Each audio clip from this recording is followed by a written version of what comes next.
Hello, let's get started. आज हम लोग एनर्जी के बारे में पढ़ेंगे। तो कहते हैं कि एनर्जी जो है वो energy is defined as the internal capacity to do work. When we say that a body has energy it means it can do work. Quite understood. Now, different forms of energy: mechanical energy, electrical, optical, acoustical, molecular, atomic, nuclear, etc. are various forms of energy. These forms of energy can change from one form to other. Alright, so mark this point. The form of energy can change from one form to other. Like if I am a mechanical energy, then I can change myself into electrical energy. So this is what this line means. Alright, now we say that mass energy relationship. This was a very famous Einstein's equation, that is E equals to mc square. Correct. What does this equation means?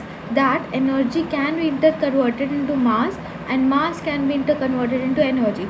So here it is that what's it? Einstein's mass energy equivalence principle. Mass and energy are interconvertible, that is they can be changed into each other. Understood? Equivalent energy corresponds to mass. M is E equals to mc square, where m is the mass of the particle and c is the speed of the light. Understood? Now energy is a scalar quantity. Dimension is m1, l2 and t negative 2. Understood? This is the dimension of energy. Then SI unit is joule. Other units could be erg, electron volt, kilowatts and calories. So 1 erg equals to 10 to the power minus 7 joules. 1 electron volt equals to 1.6 into 10 to the power minus 19 joules, and 1 kilowatt equals to 36 into 10 to the power 5 joules. 1 calorie is 4.2 joules. So out of these three, remember these, out of these four, these three are very important, like they always come in use. Okay, so remember these three formulas, at least these three relations. Now in mechanics we are only concerned with the mechanical energy, which is of two types, that is kinetic and potential energy. Now what is kinetic energy? Kinetic energy is the internal capacity of doing work of an object by virtue of its motion. What does it mean? It means that kinetic energy of a body can be calculated by the amount of work done in stopping the body, or the amount of work done in imparting the present velocity of the body from the state of rest. Which means that if a body is at rest, suppose this is a person who is at rest, now what energy do we need to give it? So sorry, he's not at rest, he is doing some work. Okay, suppose he is eating. All right, so whatever energy I will provide him to stop him from doing this work will be the kinetic energy. Or if he is lying down on the bed, he is resting, he is at rest, then what energy will I give him so that he starts to move? That is the kinetic energy. Understood? Now remember the formula. important चीज़ याद रखते हैं. कहते हैं कि kinetic energy का formula क्या होता है? Half M V square, mass into velocity का स्क्वायर. याद रखना ये फार्मूला. अब वर्क एनर्जी थ्योरम क्या होता है? Work energy theorem: work done by all forces, that is conservative, non conservative, external और इंटरनल. ये क्या external, internal, conservative, non conservative क्या होता है, ये अभी हम लोग आगे पढ़ेंगे. Acting on a particle or an object is equal to the change in its kinetic energy. So work done by all forces equals to kinetic energy. ये वर्क एनर्जी थ्योरम होता है. इस पे बेस्ड क्वेश्चंस हमें मिलते हैं. ये this is the core of this chapter. ठीक है, अब देखो कहने का अर्थ क्या है इसका. ये कह रहा है कि ये इक्वेशन याद रखो. ये इक्वेशन क्या कह रहा है? It says that work done by all forces, conservative हो, work done by non conservative हो, और work done by external, internal forces. External internal forces क्या होती है? एक्सटर्नल फोर्स, जैसे ये एक डिब्बा है, मैंने इस पर 10 न्यूटन का फोर्स लगाई है, इसके एक्सटर्नल फोर्स हो गए. अब मान लो दो डिब्बे हैं, आपस में रखे हुए हैं, तो ये दोनों एक दूसरे पे नॉर्मल का फोर्स लगा रहे हैं, तो वो नॉर्मल जो है वो इंटरनल फोर्स होगी, और ये 10 न्यूटन जो है वो एक्सटर्नल फोर्स होगी. समझ आ रही है? ये चीज़ें हैं. फिर कंजर्वेटिव फोर्स क्या होता है? कंजर्वेटिव फोर्स यानी कि ग्रेविटेशनल फोर्स और इलेक्ट्रिकल फोर्स, मैकेनिकल फोर्स, ये सब जो है ये सब कंजर्वेटिव फोर्सेस है. नॉन कंजर्वेटिव क्या होते हैं? नॉन कंजर्वेटिव यानी कि फ्रिक्शन का फोर्स. द बेस्ट एग्जाम्पल जो हम लोग को पढ़ना है इस सिलेबस में, तो फ्रिक्शन नॉन कंजर्वेटिव हो गया. एयर रेजिस्टेंस हो गए. ये सब चीज़ें जो है नॉन कंजर्वेटिव में आती है. तो मतलब जितने भी टाइप के फोर्सेस की वजह से वर्क डन हो रहा है, ये क्या होगा? Force of conservative force into displacement caused by. ठीक है, तो वर्क का हम लोग लिखेंगे। ऐसा नहीं कि फोर्स ही बस लिख के आ जाना, नहीं नहीं, ये ब्लंडर गलती से भी मत कर देना, हमें वर्क लिखना है। तो फोर्स में से डिस्प्लेसमेंट मल्टीप्लाई करके लिखेंगे। अब ये सब इक्वल किसके होते हैं, हमें पता है काइनेटिक एनर्जी का फॉर्मूला क्या होता है, हाफ mv²। अब डेल्टा की निकालना है, डेल्टा यानी कि हम लोग को उसका फाइनल में से इनिशियल को घटाना है। तो half kinetic energy final, sorry half mv² final, mv² final. अब देखो मास तो वही रहेगा ऑब्जेक्ट, ऐसा नहीं कि थोड़ी दूर चल के उसका मास कम हो गया या बढ़ गया, नहीं, राइट। तो वेलोसिटी ही डिक्रीज या इंक्रीज करेगी। तो फाइनल वेलोसिटी में से इनिशियल वेलोसिटी सब हम लोग को क्या करना है, सब्ट्रैक्ट कर लेना है। तो ये हमारा हो जाएगा वर्क एनर्जी थ्योरम, ठीक है। अब बहुत सारे क्वेश्चन में सारे क्वेश्चन हमें यही लगाना होगा जो भी इससे रिलेटेड होंगे, जिसमें तुम लोग को कोई फोर्स दे के पूछेगा, दूसरे फोर्स का वो निकालो, काइनेटिक एनर्जी दे देगा, तो बहुत सारे ऐसे क्वेश्चन आते हैं, ठीक है।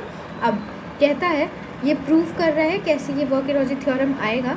तो देखो ये एक दो बॉल्स है, सॉरी हाँ ये एक बॉल है, इसको मूव कराया हमने s डिस्टेंस तक, और पहले इसकी इनिशियल वेलोसिटी u थी, बाद में इसकी फाइनल वेलोसिटी v हो गई, और ये डिस्टेंस s का है, एक एक्सटर्नल फोर्स f हम लोग लगा रहे हैं। अब देखो ये इक्वेशन अगर हम लोग लगाएंगे इक्वेशन ऑफ मोशन से, तो यहाँ पे हम लोग क्या कह सकते हैं, acceleration is equals to f/m, right. We know that f equals to ma according to second law of Newton. वहाँ से सब्सटीट्यूट करके ये ला दिया हमने। अब एक ही जगह इसकी वैल्यू पुट कर दो, ये डाल दिया हमने, ठीक है। अब व्हेन वी रीअरेंज दिस, हमें s की वैल्यू क्या मिलेगी, v² minus u² into m upon 2f, right. So what is this, this is what, this is kinetic energy, like this entire thing, see दिख रहा है, ये चीज़ देखो, काइनेटिक एनर्जी है कि नहीं, final velocity minus initial velocity into m/a। यहाँ से देखो अगर हाफ m अगर कॉमन ले लो तो यही तो आएगा, देखो ना, यही चीज़ तो यहाँ पे लिखी हुई है। तो ये हमारा हो गया डेल्टा काइनेटिक एनर्जी अपॉन में f, ठीक। अब यहाँ से ये s है तो इसको क्या लिख सकते हैं, equals to x, which f को इधर भेज देंगे तो लिख सकते हैं kinetic energy will be equal to s into f, ठीक है। अब देखो ये हो गया। अब क्या फिर वही एस एफ क्या होता है, डिस्प्लेसमेंट इनटू फोर्स क्या होता है, वर्क डन। तो यहाँ से मिल गया हमें kinetic energy equals to work done, समझ आए। सिमिलरली वेरिएबल फोर्सेस में भी जब हम लोग उसको डिराइव करेंगे तो हमें आएगा काइनेटिक एनर्जी। हालांकि ये डेरिवेशन किसी काम का नहीं है हमारे, पर for the base of understanding हम लोग समझ लिए। अब देखते हैं इसका एप्लीकेशन क्या क्या होता है।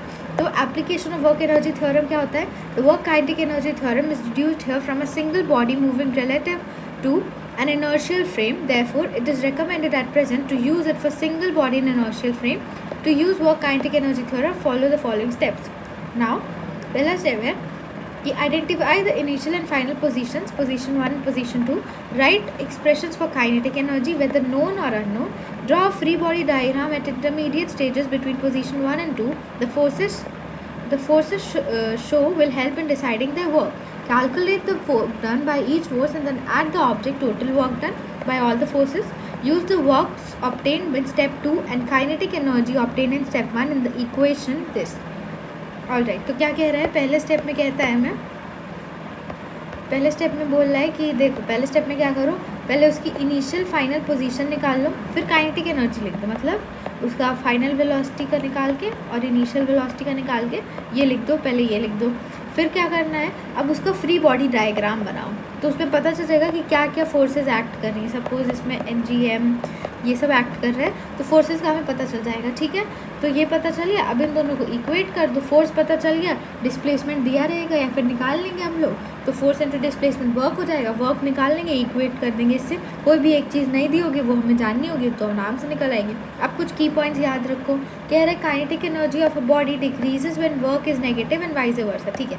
तो देखो जब वर्क नेगेटिव होगा, वर्क नेगेटिव कब होगा, जब फोर्स और डिस्प्लेसमेंट का डायरेक्शन उल्टा होगा, राइट। तो इस कंडीशन में काइनेटिक एनर्जी जो है वो कम होती जाएगी, डिक्रीज करेगी, ठीक है। जब वर्क डन पॉजिटिव होगा तो क्या करेगी, मतलब कि फोर्स और डिस्प्लेसमेंट एक डायरेक्शन में है, अर्थात क्या काइनेटिक एनर्जी जो है वो बढ़ रही है, ठीक है। काइनेटिक एनर्जी कभी काइनेटिक एनर्जी नेगेटिव नहीं होती है, याद रखना। हाँ, in the above discussion we have assumed that work done by forces is effective only in changing the kinetic energy of the body. It should however be remembered that the work done on a body may also be stored in the system in form of potential energy. ये अभी आगे पढ़ेंगे। The mass m and velocity and v² or v vector dot v vector are always positive, so kinetic energy can never be negative, ये बताया था।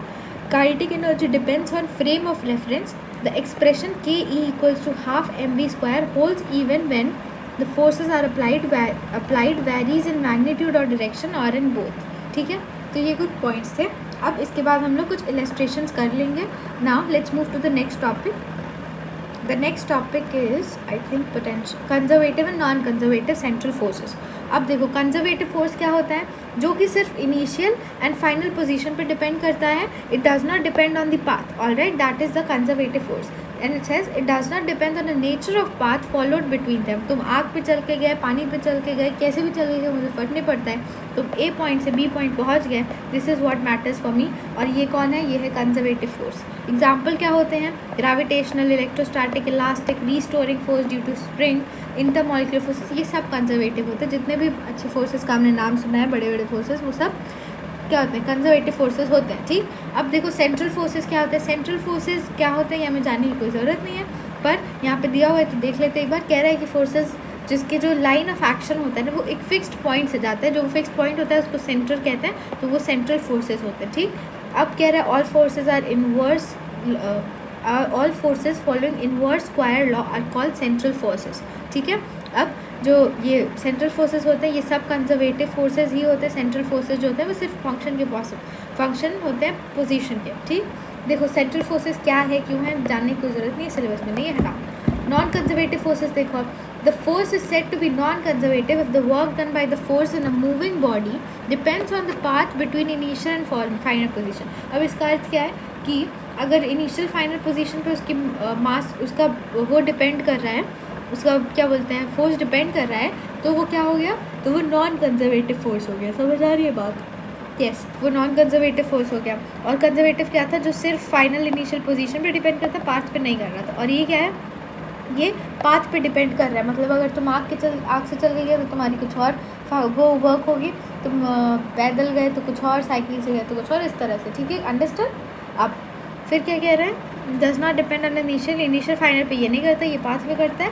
अब हम लोग कह सकते हैं कि फ्रिक्शनल फोर्स जो है वो क्या है, the work done bye frictional force is in a round tip is not zero.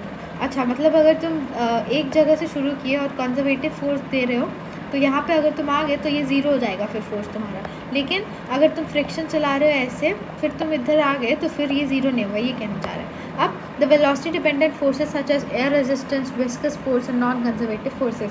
हमारे सिलेबस में देखो एयर रेजिस्टेंस कभी कभी सवाल में पूछ देगा, निकालने को पूछेगा. ठीक है, तो वो हम लोग निकाल लेंगे वर्क एनर्जी थ्योरम से बहुत आसानी से. और विस्कस फोर्स नहीं है भाई, अगर ये सब पूछेंगे तो ये सब निकालने को ही पूछेंगे.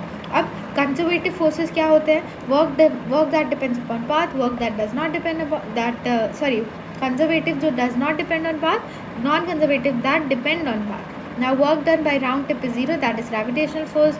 राउंड टिप में जीरो नहीं होते, जैसे friction. Central forces, spring forces, ये सब कंजर्वेटिव होते हैं. सारे वेलोसिटी डिपेंडेंट फोर्सेस जो होते हैं वो नॉन कंजर्वेटिव होते हैं, जैसे ड्रैगिंग का फोर्स, विस्कस का फोर्स, फ्रिक्शन का फोर्स. ठीक है, conservative forces act within a system. Kinetic energy and potential energy can change, however the sum the mechanical energy of does not change. Work done against non conservative forces में be dissipated as heat energy. तो इसमें क्या होता है, एक system के अंदर काम होता है, काइनेटिक एनर्जी, पोटेंशियल एनर्जी बदल सकते हैं, लेकिन जो टोटल सम होगा मैकेनिकल एनर्जी का, मैकेनिकल एनर्जी क्या होती है, मैकेनिकल एनर्जी होती है kinetic energy plus potential energy. समझ आ रही है बात, ये होती है मैकेनिकल एनर्जी. ये चेंज नहीं होगा, मतलब ये इंडिविजुअली ये दोनों चेंज हो सकते हैं, पर इवेंचुअली दोनों का सम करोगे तो मैकेनिकल एनर्जी सेम आएगी. समझ आ रही है. ये जो होता है इसमें चेंज हो सकता है, इसमें कुछ एनर्जी हीट के फॉर्म में निकल सकती है. Now work done is completely recoverable. इसमें जो काम हुआ है उसको दोबारा से रिट्राइव कर सकते हैं, इसमें नहीं कर सकते. ये कुछ डिफरेंसेस थे. हालांकि ये थ्योरी हमें जाने की ज़रूरत नहीं है. सवाल में हमें क्या ध्यान रखना है, सवाल में हमें कुछ ध्यान नहीं रखें. सवाल में हमें फोर्सेस दिए होंगे, फोर्सेस के फॉर्मूले लगाने होंगे, फिर उसको डिस्प्लेसमेंट से मल्टीप्लाई करके वर्क निकालना होगा और इक्वेट करना होगा डेल्टा के ई के. That is it. अब potential energy, so we'll start with potential energy in our next session. All right, I hope you understood everything today. Bye bye.